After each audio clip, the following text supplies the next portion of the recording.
تعلیمی خدمات۔ نمبر 1 مراد آباد اسکول۔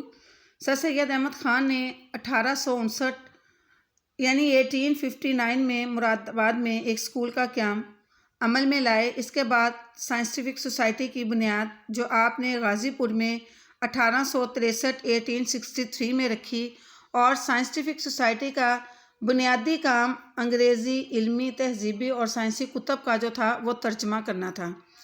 سائنٹیفک سوسائٹی کا قیام ہی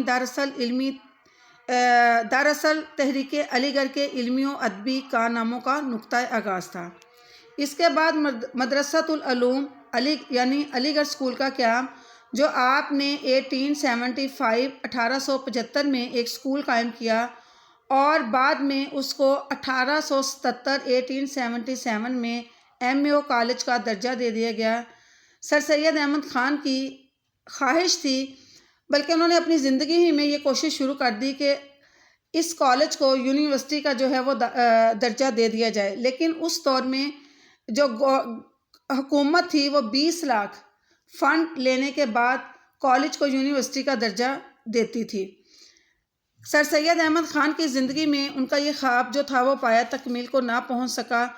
ان کے جانے کے بعد نواب محسن الملک نے تقریباً 8 لاکھ روپیہ جمع کیا، لیکن وہ بھی یونیورسٹی کو درجہ دلانے میں